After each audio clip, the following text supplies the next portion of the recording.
बड़ा मेरी क्लास है, आधे घंटे बाद बात।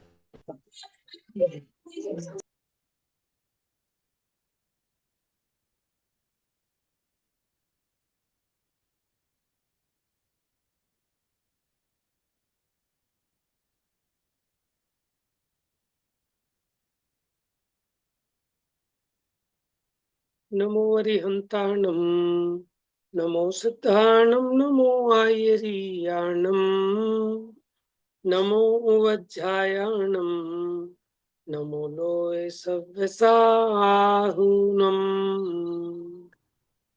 इंदसदवन्द्याणं तिरुवणैदमधुरविसदवकाणम् अन्तातीतगुणाणं नमो जिणाणं जिद्भवाणम्। चर्चा अपनी यहाँ 180 नंबर की गाथा हुई थी।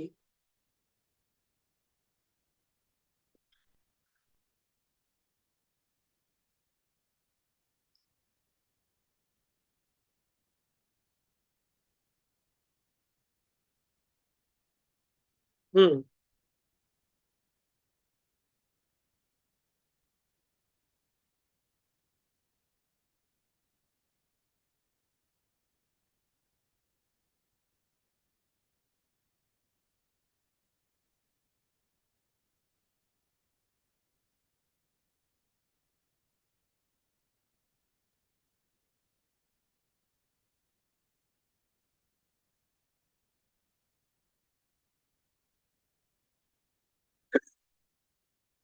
देखिए, यहाँ पे इम्पोर्टेंट चर्चा प्रारंभ हुई। वैसे तो ग्रंथ समापन की तरफ है, लेकिन अंत में एक इम्पोर्टेंट बात ये कह रहे हैं, इस वीतरागपने का व्यवहार निश्चय के अविरोध द्वारा ही अनुसरण किया जाए तो इष्ट सिद्धि होती है, अन्यथा नहीं होती। तो निश्चय और व्यवहार दोनों एक साथ होते हैं। ठीक है, निश्चय और व्यवहार दोनों एक साथ होते हैं। जैसे मुनि दशा में अंतरंग में तीन कषाय चौकड़ी के अभाव में जो शुद्ध परिणति प्रकट हुई, वो निश्चय मुनिपना है। और उसी के साथ बाहर में अभी जितना शुभराग रूप प्रवृत्ति आदि होती है, वो व्यवहार मुनिपना है।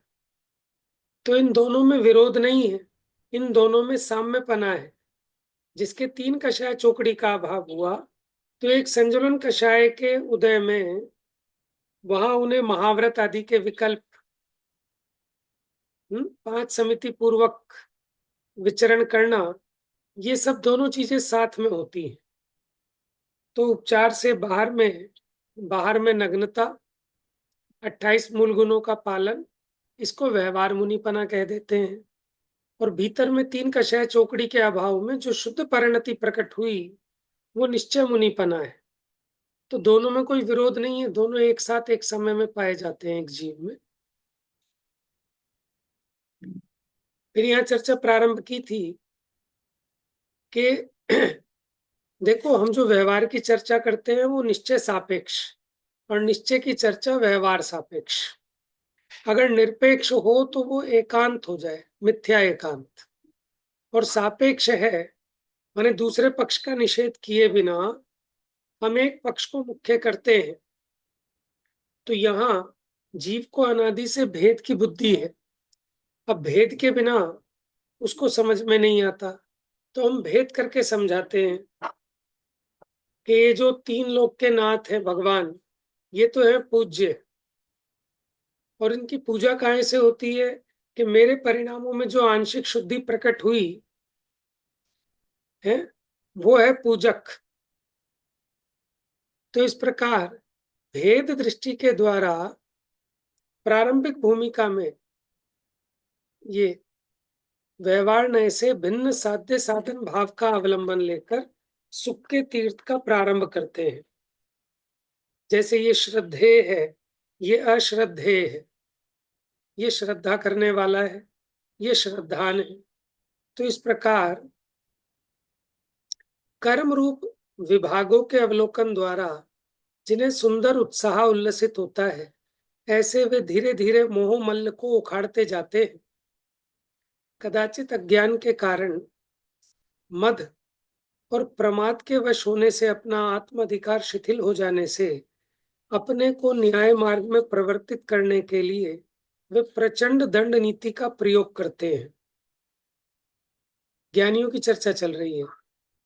पुनः पुनः दोषानुसार प्रायश्चित देते हुए वे सतत उद्यमवंत वर्तते हैं।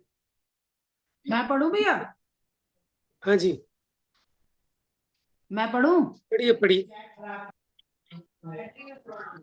और भिन्न विषय वाले श्रद्धान ज्ञान चारित्र द्वारा जिसमें संस्कार आरोपित होते जाते हैं, ऐसे भिन्न साध्य साधन भाव वाले अपने आत्मा में धोबी द्वारा शिला की सतह पर पछाड़े जाने वाले, निर्मल जल द्वारा भिगोए जाने वाले और क्षार साबुन लगाए जाने वाले मलिन वस्त्र की भांति कुछ कुछ विशुद्धि प्राप्त करके उसी अपने आत्मा को निश्चय न से भिन्न साध्य साधन भाव के अभाव के कारण दर्शन ज्ञान चारित्र का समाहित पना, अभेद पना जिसका रूप है, सकल क्रियाकांड के आडंबर की निवृत्ति के कारण जो निस्तरंग परम चैतन्यशाली है तथा जो निर्भर आनंद से समृद्ध है, ऐसे भगवान आत्मा में विश्रांति रचते हुए क्रमशः समरसी भाव समुत्पन्न होता जाता है। इसलिए परम वीतराग भाव को प्राप्त करके साक्षात मोक्ष का अनुभव करते हैं। अब देखो, भिन्न साध्य साधन का अवलंबन लिया, फिर उस भेद का भी अभाव करके अभेद रूप परिणमित हो गए, तो मुक्ति के सुख को प्राप्त कर लिया। ठीक है, लेकिन कोई कोई जीव ऐसा होता है कि भेद कोई पकड़ के बैठ जाता है अभेद की तरफ। माने देखो, भेद को साधन बनाना था अभेद की प्राप्ति के लिए, लेकिन जो भेद मात्र ही वस्तु का स्वरूप मान बैठा, तो उसे अभेद की प्राप्ति हो नहीं सकती। तो कहते हैं, अब केवल व्यवहारा अवलंबी जीवों का प्रवर्तन और उसका फल। केवल व्यवहारा अवलंबी, पहले था निश्चय सापेक्ष व्यवहार, वो सम्यक था। अब निश्चय निरपेक्ष व्यवहार, यानी केवल व्यवहारा अवलंबी, जिसको व्यवहाराभासी कहा पंडित जी ने, टोडरमल जी साहब ने। तो ये एकांती है, ये दोषवान है, इसका निषेध करते। पढ़िए जरा। अब केवल व्यवहारालंबी अज्ञानी जीवों का प्रवर्तन और उसका फल कहा जाता है, परंतु जो केवल व्यवहारालंबी मात्र व्यवहार का अवलंबन करने वाले हैं, वे वास्तव में भिन्न साध्य साधन भाव के अवलोकन द्वारा निरंतर अत्यंत खेद पाते हुए पुनः पुनः धर्मादि के श्रद्धान रूप अध्यवसान में उनका चित्त लगता रहने से। अब देखो, बहुत यहाँ गड़बड़ सिर्फ एक हो रही है, मान्यता की गड़बड़ है, क्योंकि निश्चय सापेक्ष व्यवहार नहीं है। इसलिए क्या होता है कि भिन्न साध्य साधन के अवलोकन द्वारा अत्यंत खेद पाते हैं, क्योंकि वो सर्वथा ऐसे ही भेद रूप मान लेते हैं। बहुत श्रुत के धर्मादि द्रव्य के श्रुत के पुनः पुनः धर्मादि के श्रद्धान रूप अध्यवसान में उनका चित्त लगा रहने से। बहुत श्रुत के द्रव्य श्रुत के संस्कारों से उठने वाले विचित्र अनेक प्रकार के विकल्पों के जाल द्वारा उनकी चैतन्य वृत्ति चित्र विचित्र होती है। इसलिए और समस्त यति आचार के समुदाय रूप तप में प्रवर्तन रूप कर्म कांड की धमाल में वे अचलित रहते हैं। इसलिए कभी किसी विषय की रुचि करते हैं, कभी किसी के विकल्प करते हैं और कभी कुछ आचरण करते हैं। दर्शनाचरण के लिए वे कदाचित प्रशमित होते हैं, कदाचित संवेग को प्राप्त होते हैं, कदाचित अनुकंपित होते हैं, कदाचित आस्तिक्य को धारण करते हैं, शंका कांक्षा विचिकित्सा और मूढ़ दृष्टिता के उत्थान को रोकने हेतु नित्य कटिबद्ध रहते हैं। उपब्रहण स्थितिकरण वात्सल्य और प्रभावना को भाते हुए बारंबार उत्साह को बढ़ाते हैं। ज्ञानाचरण के लिए स्वाध्याय काल का अवलोकन करते हैं, बहु प्रकार से विनय का विस्तार करते हैं, दुर्धर उपदान करते हैं, भली भांति बहुमान को प्रसारित करते हैं, निम्न दोष को अत्यंत निवारते हैं, अर्थ व्यंजन और तदुद्भय की शुद्धि में अत्यंत सावधान रहते हैं। देखो, सम्यक दर्शन के 8 अंगों का पालन करते हैं, सम्यक ज्ञान के 8 अंगों का भली प्रकार पालन करते हैं, और फिर चारित्राचरण के लिए 13 प्रकार के चारित्र का भी अनुकरण करते हैं, लेकिन श्रद्धा में गड़बड़ है, इसलिए उनका ये सारा बाह्य आचरण मोक्ष मार्ग को नहीं साधता, एकांत को साधता है। मनोज जी, एक होते हैं 13 प्रकार का चारित्र और एक होते हैं 13 प्रकार की क्रिया, तो क्या अंतर है इनमें? नहीं, 13 प्रकार की क्रिया कहाँ पढ़ी आपने? ये मैंने मूलाचार में पढ़ा। तो वहां वैसे तो जो मुनिराजों के चारित्र में चर्चा आती है ना, तो वहां 13 प्रकार का चारित्र गिनाते हैं, 5 महाव्रत, 5 समिति और 3 गुप्ती। 5 महाव्रत, ये क्रिया 5 समिति और 3 गुप्ती, अच्छा ये 13 प्रकार का चारित्र है। बाकी क्रियाएं तो अनेक अनेक प्रकार से अनेक गिनाई, जैसे श्रावक की 53 क्रियाएं गिनाई हैं, ठीक है। तो ऐसे वो तो फिर क्रियाएं अलग अलग तरीके से गिनाई है, किस संबंधी क्रिया की चर्चा है।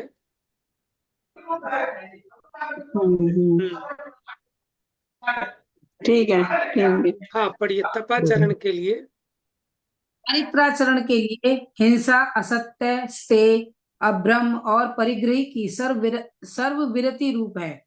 ऐसी गुप्तियों में अत्यंत उद्योग रखते हैं। ईर्ष्या, भाषा, ऐषणा, आदान निक्षेपण और उत्सर्ग रूप समितियों में प्रयत्न को अत्यंत युक्त करते हैं।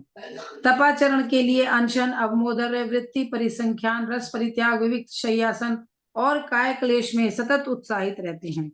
प्रायश्चित, विनय, वैयावृत, व्युत्सर्ग, स्वाध्याय और ध्यान रूप परिकर द्वारा निज अंतकरणों को अंकुशित रखते हैं।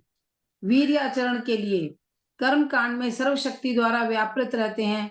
ऐसा करते हुए कर्म चेतना प्रदान पने के कारण यद्यपि अशुभ कर्म प्रवृत्ति का उन्होंने अत्यंत निवारण किया है, तथापि शुभ कर्म प्रवृत्ति को जिन्होंने बराबर ग्रहण किया है, ऐसे वे सकल क्रियाकांड के आडंबर से पार उतरी हुई दर्शन ज्ञान चारित्र की ऐक्य परिणति रूप ज्ञान चेतना को किंचित भी उत्पन्न न करते हुए। देखो, ये गड़बड़ हुई। बहुत माने कर्म चेतना प्रधान पना रहता है उनके, कि क्रिया करूं करूं करूं, ऐसा कर्तृत्व का बोझा तो लगा रहता है। अशुभ कर्म की प्रवृत्ति का निवारण भी करते हैं, लेकिन एक ज्ञान चेतना की एकता रूप परिणति को प्राप्त नहीं हो पाते। बहुत पुण्य के भार से मंथर हुई चित्त वृत्ति वाले वर्तते हुए देवलोक आदि के क्लेश की प्राप्ति की परंपरा द्वारा अत्यंत दीर्घ काल तक संसार सागर में भ्रमण करते हैं। कहा भी है कि जो चरण परिणाम प्रधान है और स्वसमय रूप परमार्थ में व्यापार रहित हैं, वे चरण परिणाम का सार जो निश्चय शुद्ध आत्मा उसे नहीं जानते। इसका देखिए विशेष खुलासा अगर आपने देखना हो तो मोक्ष मार्ग प्रकाशक व्यवहाराभासी का प्रकरण देख लीजिए, इसी का विस्तार है वो, कि क्या क्या करता है व्यवहाराभासी, लेकिन फिर भी उसको सम्यक दर्शन नहीं होता, क्योंकि उसकी चूक क्या रहती है। अब केवल निश्चय अवलंबी जीवों का प्रवर्तन, कि जो व्यवहार सापेक्ष निश्चय को नहीं, एकांत निश्चय का अवलंबन लेते हैं, व्यवहार से निरपेक्ष, वो कहलाते हैं निश्चयाभासी। उसकी क्या गड़बड़ है, पढ़िए। ये तो जैसे आप भैया कल बता ही रहे थे ना, कि ऐसा लगता है कि जैसे टोडरमल जी ने यहीं से सारा कंसेप्ट उठाया हो। उन्होंने इशारा भी किया है, वैसे 7वें अधिकार में उन्होंने रेफर भी किया है कहीं कहीं बीच बीच में, कि एक टॉपिक भी बनाया हुआ, केवल निश्चयावलंबी जीव की प्रवृत्ति, जैसे दूध खीर खांड खाकर मस्त होकर सोता है प्रमादी होकर, तो ऐसा निश्चयाभासी जीव की प्रवृत्ति होती है। देखो इसमें आ रहा है आगे, पढ़ी। अब केवल निश्चयावलंबी अज्ञानी जीवों का प्रवर्तन और उसका फल कहा जाता है। अब जो केवल निश्चयावलंबी हैं, सकल क्रिया कर्म कांड के आडंबर में विरक्त बुद्धि वाले वर्तते हुए, आंखों को अधमुंदा रखकर कुछ भी स्वबुद्धि से अवलोक कर यथासुख रहते हैं। अब देखो, वे वास्तव में इनका क्या है कि सकल क्रिया कांड के आडंबर में विरक्त रहते हैं। अरे क्या धरा है क्रियाओं में, ये तो सब जड़ की क्रिया है। तो इनका क्या है कि इनको करने का रस तो है नहीं। जैसे बनारसी दास जी ने लिखा, करनी का रस मिट गया, भया न आत्म स्वाद, हुई बनारसी की दशा, जथा ऊंट को पाद। जैसे ऊंट का कोई एक ऐसा पैर होता है जो किसी काम का नहीं है, तो क्या हुआ कि अच्छा। करनी का रस तो छूट गया, करनी का रस तो छूट गया और आत्मा का स्वाद आया नहीं। अथवा ऊंट के पांव देखे ना कितने भद्दे होते हैं, कैसे होते हैं एकदम, जब वो पड़ते हैं जैसे आटा गूंथ के पटक दिया हो जैसे किसी ने। इसीलिए कहते हैं ऊंट पटांग, ऊंट से ही बनी है, ऊंट के पैर कैसे होते हैं। हम्म। वे वास्तव में भिन्न साध्य साधन भाव को तिरस्कारते हुए, अभिन्न साध्य साधन भाव को उपलब्ध न करते हुए, देखो, जो भिन्न अंतराल साध्य साधन भाव था उसका तो निषेध कर दिया कि व्यवहार है, और जो अभिन्न साध्य साधन भाव था उसकी उपलब्धि हुई नहीं। अब क्या हुआ कि इतो भ्रष्टा ततो भ्रष्टा, अंतराल में ही प्रमाद मदिरा मत से भरे हुए आलसी चित्त वाले हो जाते हैं। हम्म। मत उन्मत्त जैसे, मूर्छित जैसे, सुषुप्त जैसे, बहुत घी शक्कर खीर खाकर तृप्ति को प्राप्त हुए हों ऐसे, मोटे शरीर के कारण जड़ता उत्पन्न हुई हो ऐसे, दारुण बुद्धि भ्रंश से मूढ़ता हो गई हो ऐसे, जिसका विशिष्ट चैतन्य मुंद गए हैं ऐसी वनस्पति जैसे, मुनीन्द्र की कर्म चेतना को पुण्य बंध के भय से न अवलंबते हुए और परम नैष्कर्म्य रूप ज्ञान चेतना में विश्रांति को प्राप्त न होते देखो हुए अब क्या हुआ व्यक्त कि बुद्धि ऐसी भ्रष्ट हो गई कि मुनिराज की कर्म चेतना को पुण्य बंध के भय से न अवलंबते हुए, जो पुण्यों के भी जो जैसे क्रियाएं होती हैं उसका अवलंबन भी छोड़ दिया, क्योंकि पुण्य का बंद हो जाएगा, तो बंद तो अपने को करना नहीं है। और जो निष्कर्म दशा है ज्ञान चेतना में विश्रांति को प्राप्त नहीं हुए, तो इसलिए व्यक्त अव्यक्त प्रमाद के अधीन वर्तते हैं।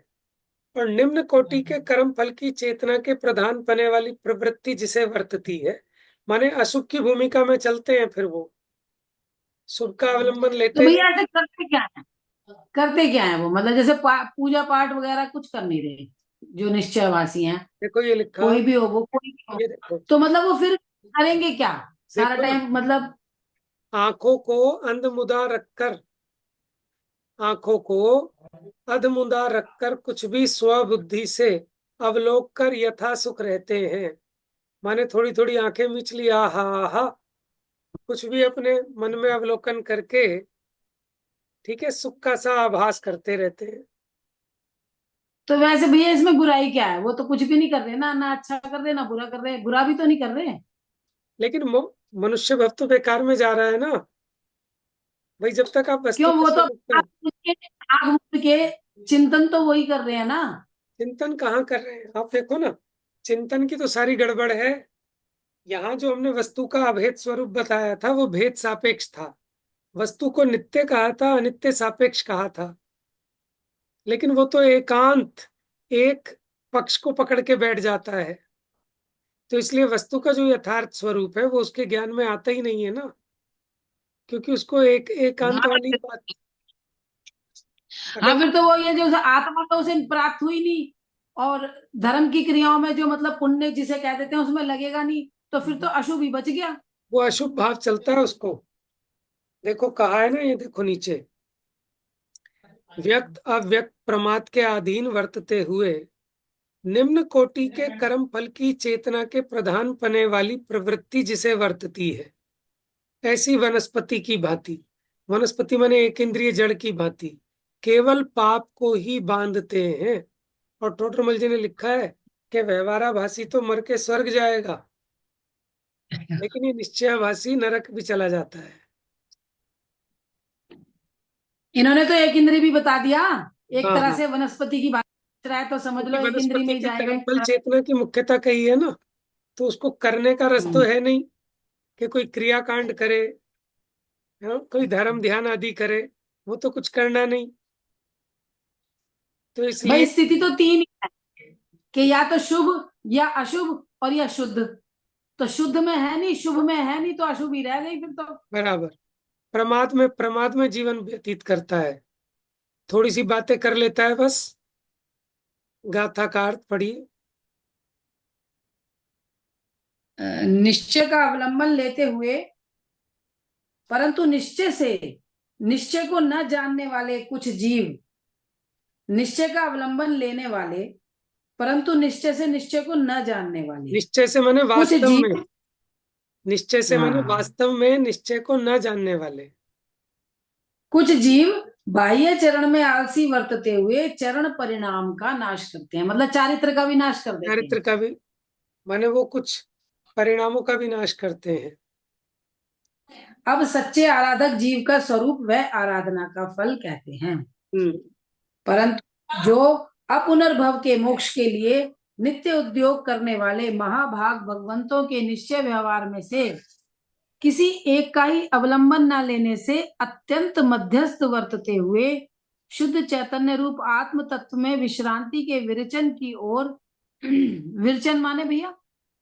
विरचन माने होता है किसी चीज का निकासी कर देना। वैसे यहाँ यहाँ विरचन का अर्थ कुछ अलग है, विशिष्ट प्रकार से उसमें रच पच जाना। विश्रांति के विरचन की ओर अभिमुख उन्मुख वर्तते हुए प्रमाद के उदय का अनुसरण करती हुई वृत्ति का निवर्तन करने वाली क्रियाकांड परिणति को महात्म्य में से वारते हुए अत्यंत उदासीन वर्तते हुए यथाशक्ति आत्मा को आत्मा से आत्मा में संचेतते अनुभवते हुए नित्य उपयुक्त रहते हैं। वे वास्तव में स्वतत्व में विश्रांति के अनुसार क्रमशः कर्म का संन्यास करते हुए अत्यंत निष्प्रमाद वर्तते हुए अत्यंत निष्कंप मूर्ति होने से जिन्हें वनस्पति की उपमा दी जाती है, तथापि जिन्होंने कर्म फलानुभूति अत्यंत निरस्त की है, ऐसे कर्मानुभूति के प्रति निरुत्सुक वर्तते हुए केवल मात्र ज्ञानानुभूति से उत्पन्न हुए तात्विक आनंद से अत्यंत भरपूर वर्तते हुए शीघ्र संसार समुद्र को पार उतरकर शब्द ब्रह्म के शाश्वत फल के निर्वाण सुख के भोक्ता होते हैं। अब देखो, ये किसी एक नए का एकांत नहीं करते, मध्यस्थ वर्तते हैं, माने निश्चय और व्यवहार का सुमेल होता है। शुद्ध चैतन्य रूप आत्म तत्व में विश्रांति के विरचन की ओर अभिमुख माने उसके सन्मुख वर्तते हुए, माने अपने शुद्ध चैतन्य स्वरूप में विश्रांत होने के लिए विशेष रूप से जो उसमें रचते हैं, पचते हैं, और जो प्रमाद के उदय का अनुसरण करती हुई वृत्ति का निवर्तन करने वाली क्रियाकांड परिणति तो होती है, लेकिन उसका महात्म नहीं होता। अज्ञानी को या क्रियाकांड ही नहीं होता, और या फिर क्रियाकांड की बड़ी महिमा होती है। तो इनको प्रमाद नहीं होता, तो प्रमाद का निवारण करने वाली क्रियाकांड परिणति का अनुसरण तो करते हैं, लेकिन उसके महात्म को वारते हुए, दूर करते हुए, उसका महिमा नहीं है उसकी, अत्यंत उदासीन वर्तते। क्रियाकांड की महिमा नहीं है। हाँ, मतलब क्रियाकांड तो पूरा पूरा पाल रहे हैं प्रमाद को जीतने के लिए। पर उसको ये नहीं मान रहे कि भाई ये बहुत बढ़िया चीज है, पर क्या नहीं, करें, इसके अलावा कहाँ ठहरे, मजबूरी है वो, उसकी महिमा कहाँ नहीं, ठहरे। मजबूरी है। सही बात। तो ऐसे अत्यंत उदासीन वर्तते हुए यथाशक्ति आत्मा को आत्मा में संचेतते हुए नित्य उपयुक्त रहते हैं, माने ये सब होते हुए भी एक ज्ञान चेतना की मुख्यता बनी रहती है। वे वास्तव में स्वतत्व में विश्रांति के अनुसार क्रमशः कर्म का संन्यास करते हुए, माने धीरे धीरे कर्मों की हानि करते जाते हैं, कर्मों का जिनको त्याग होता जाता है, अत्यंत निष्प्रमाद वर्तते हुए निष्कंप मूर्ति होने से। देखो, वनस्पति की उपमा अज्ञानी को भी दी थी, उसको इसलिए दी थी क्योंकि उसको वनस्पति एक इंद्रिय की तरह कर्म फल चेतना की मुख्यता रहती है, लेकिन इनको उपमा इसलिए दी है कि निष्कंप मूर्ति है, चंचलता नहीं है। हाँ, तनुपल खाज खुजावते। हाँ, तो निष्कंप मूर्ति होने से वनस्पति की उपमा दी जाती है।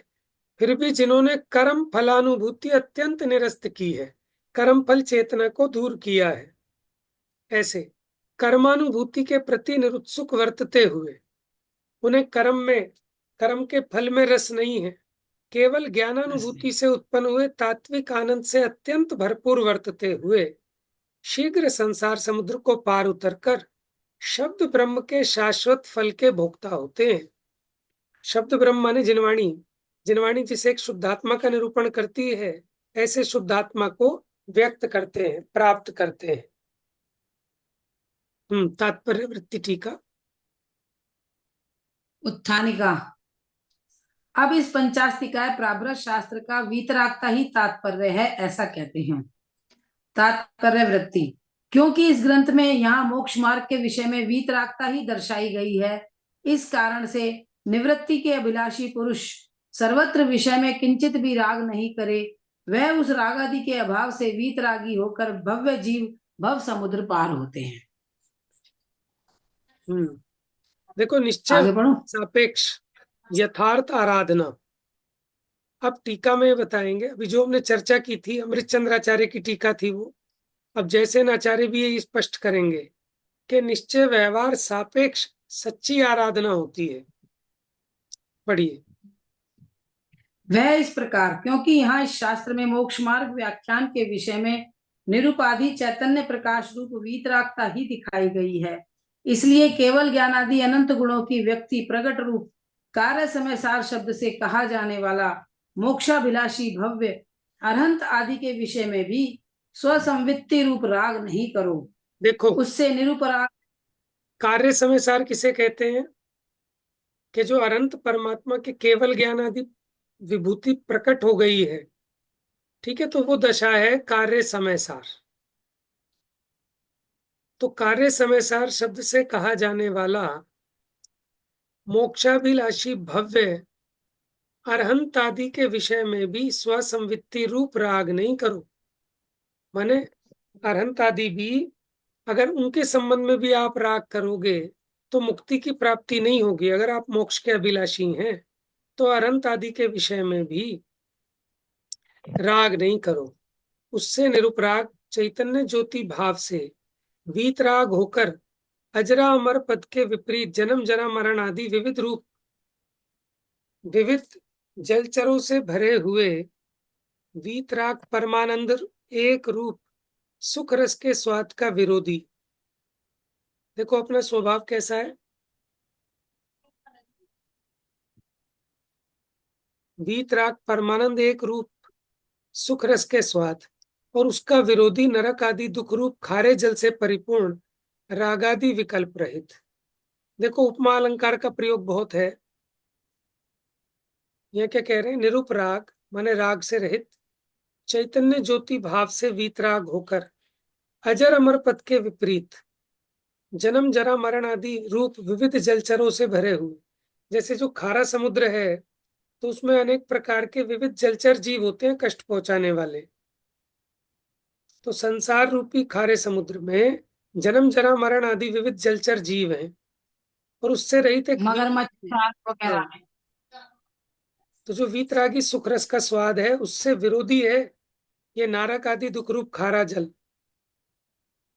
और वो रागादि विकल्प उनसे रहित जो परम समाधि है उसके विनाशक पंचेंद्रिय विषयों की आकांक्षा जैसी समस्त शुभाशुभ विकल्प जाल रूप कल्लोल मालाओं सहित अनाकुलता लक्षण रूप पारमार्थिक सुख के विपरीत आकुलता का उत्पन्न करने वाला विविध प्रकार का मानसिक दुख रूप बड़वानल की शिखा से संदीपित प्रकाशित अंतरंग संसार सागर पार करके अनंत ज्ञान आदि गुण लक्षण रूप मोक्ष को प्राप्त करता है। माने संसार सागर वास्तव में क्या है? अपने भीतर में अनाकुलता लक्षण रूप जो अनेक प्रकार की विकल्प तरंगे हैं, मानसिक दुख रूप बड़वा नल है। बड़वा नल होता है समुद्र में लगने वाली अग्नि को बड़वा नल कहते हैं, ठीक है। ऐसे भीतर में ये जो आकुलता रूप है ये अंतरंग संसार है। तो इस आकुलता को मेटकर अनंत ज्ञान आदि गुण लक्षण रूप मोक्ष को प्राप्त करता है। पढ़िए आगे। इस प्रकार पूर्वोक्त प्रकार से इस प्रावृत्त शास्त्र का तात्पर्य वीतरागता ही जानना चाहिए। वह वीतरागता निश्चय व्यवहार नयों से साध्य साधक रूप से परस्पर सापेक्ष ही होती है, मुक्ति की प्राप्ति के लिए परस्पर निरपेक्ष नहीं होती है, ऐसा वार्तिक व्याख्यान है। व्यवहार के एक का निराकरण जो हमने वह इस केवल प्रकार है। व्यवहारावलंबी जीव की चर्चा की थी ना, उसी को अब ये व्यवहार के एकांत का निराकरण कर रहे हैं। पढ़िए। वह इस प्रकार है, जो कोई विशुद्ध ज्ञान दर्शन स्वभावी शुद्धात्म तत्व का सम्यक शुद्धान ज्ञान अनुष्ठान रूप निश्चय मोक्ष मार्ग से निरपेक्ष केवल शुभ अनुष्ठान रूप व्यवहार नय को ही मोक्ष मार्ग मानते हैं, वे तो स्वर्गलोक आदि की क्लेश परंपरा द्वारा संसार में परिभ्रमण करते हैं। यदि पुनः शुद्धात्मानुभूति लक्षण रूप निश्चय मोक्ष मार्ग को मानते हैं और निश्चय मोक्ष मार्ग के अनुष्ठान की शक्ति के अभाव से निश्चय का साधक शुभ अनुष्ठान करते हैं, तो वे सराग सम्यक दृष्टि होते हैं, परंपरा मोक्ष को प्राप्त करते हैं। ऐसा व्यवहार के एकांत के निराकरण की मुख्यता से दो वाक्य पूर्ण हुए। देखो, ज्ञानी के भी होता है व्यवहार और अज्ञानी के भी होता है। अज्ञानी के जो व्यवहार है वो व्यवहार नहीं है, व्यवहाराभास है, वो एकांत करता है व्यवहार का। और ज्ञानी के जो व्यवहार है वो परमार्थ के पोषण के लिए है। देखो यहाँ लिखा ना, अगर वो केवल शुभ रूप अनुष्ठान रूप व्यवहार ने कोई मोक्ष मार्ग मानते हैं, तो स्वर्ग आदि की कलेश परंपरा द्वारा संसार में ही परिभ्रमण करते हैं। और अगर पुनः शुद्धात्मानुभूति लक्षण रूप निश्चय मोक्ष मार्ग को मानते हैं, लेकिन सामर्थ्यहीनता के कारण निश्चय का साधक शुभ अनुष्ठान तो करते हैं। क्या कर रहे हैं? शुभ अनुष्ठान तो कर रहे हैं, क्योंकि वास्तव में तो यथार्थ मोक्ष मार्ग अपने स्वरूप में लीनता ही है, ऐसा जानते हैं। लेकिन स्वरूप लीनता में असमर्थ होने से शुभ अनुष्ठान करते हैं। लेकिन साधना क्या चाहते हैं कि वो निश्चय शुद्धात्मानुभूति लक्षण जो निश्चय मोक्ष मार्ग है उसी को साधना चाहते हैं, तो वे सराग सम्यक दृष्टि होते हैं। माने निश्चय सम्यक दृष्टि तो है, लेकिन अभी चूंकि शुभ अनुष्ठान में लगे हैं इसलिए सराग सम्यक दृष्टि कहा। और स्वरूप में लीन हो जाएंगे तो वही वीतराग सम्यक दृष्टि कहलाएंगे। परंपरा मोक्ष को प्राप्त करते हैं ऐसे जीव जो उस व्यवहार को परमार्थ का साधन बनाते हैं, और जो उस व्यवहार को ही धर्म एकांत रूप से धर्म मान के बैठ जाते हैं, वो परंपरा से भी मोक्ष को प्राप्त नहीं करते, वो तो संसार क्लेश में पड़ाते हैं। तो मतलब ये निकला भैया कि जो अज्ञानी है जीव है, जो संसार में मजे लेना चाहता है, वो भी करना तो चाहता नहीं है इस चारित्र को, पर वो तो प्रमादवश नहीं करना चाहता है। और जो अपने मोक्ष को साध रहे हैं वो भी नहीं करना चाहते चारित्र, लेकिन वो इसलिए करते हैं कि भाई मोक्ष अभी सद नहीं रहा, असमर्थ है, तो कहाँ ठहरेंगे, इसलिए ये करते हैं। मतलब ये वाली बात हुई ना फिर। देखो, इसके लिए स्टॉपदेश में एक उदाहरण दिया कि ट्रेन का इंतजार तो कोई भी नहीं करना चाहता। ट्रेन का इंतजार तो कोई भी नहीं करना चाहता। भाई इंतजार तो किसी को भी अच्छा नहीं लगता है, लेकिन धूप में खड़े रहकर इंतजार करने से भला है कि छाया में खड़े रहकर इंतजार कर लेना। ठीक है ना?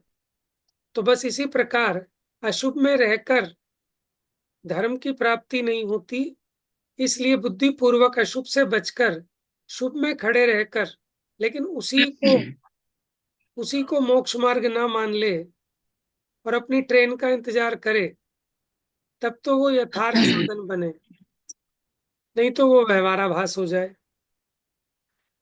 हाँ मतलब देखो फिर भैया, लेकिन इसके भी तो दो अर्थ निकल सकते हैं कि छाया में भी तो दो तरह से खड़ा होना है, कि छाया में भी खड़ा हो पर ट्रेन के समीप भी खड़ा हो। वो तो हो गया जो दोनों चीज को साध रहा है। और एक बराबर। कह रहा है छाया में खड़े होने के लिए वो ट्रेन से ही दूर जाके खड़ा हो गया, जाके सो गया कहीं को। क्योंकि छाया तो में भाई तू खड़े तो होने दोनों का जगह से प्रयोजन गया। नहीं है। देखो, जो छाया में हाँ, खड़े होने में ही आनंद मान गया वो तो मूर्ख है। और ये वो तो छाया में मूर्ख है। भी एक मिनट को खड़े नहीं होना चाहता। जैसी ट्रेन आएगी ये छाया का मोह छोड़कर चढ़ जाएगा ट्रेन में। सही बात। अब निश्चय के एकांत का निराकरण। जो भी केवल निश्चय नय के अवलंबन करने वाले होते हुए भी रागादि विकल्प रहित परम समाधि रूप शुद्धात्मा को प्राप्त न करते हुए भी तपोधन या मुनि के आचरण के योग्य 6 आवश्यक आदि अनुष्ठान, श्रावकाचरण योग्य दान पूजादि अनुष्ठान को दोष देते हैं, वे भी दोनों निश्चय तथा व्यवहार से भ्रष्ट होते हुए निश्चय व्यवहार अनुष्ठान योग्य अवस्थान्तर तीसरी अवस्था वीतराग अवस्था को ना जानते हुए पाप ही बांधते हैं। देखो पुनः यदि शुद्ध अब इन्होंने क्या किया कि केवल निश्चय नय का अवलंबन लेते हुए भी रागादि विकल्प रहित परम समाधि रूप शुद्धात्मा को प्राप्त नहीं करते, और मुनियों के और गृहस्थों के जो यथा योग्य आचरण अनुष्ठान है उसको भी न तो स्वयं आचरते और दूसरों को भी दोष देते हैं, तो उन्हें न निश्चय की प्राप्ति होती न व्यवहार की प्राप्ति होती। तो दोनों से भ्रष्ट होते हुए निश्चय व्यवहार अनुष्ठान योग्य अवस्थान्तर तीसरी अवस्था वीतराग अवस्था को न जानते हुए पाप ही बांधते हैं। भैया कुछ इस टाइप की गाथा भी है ना, ये तो भ्रष्टा तो भ्रष्टा, कुछ इस तरह से भी तो आता है कि वो यहाँ से भी भ्रष्ट और वहां से भी भ्रष्ट।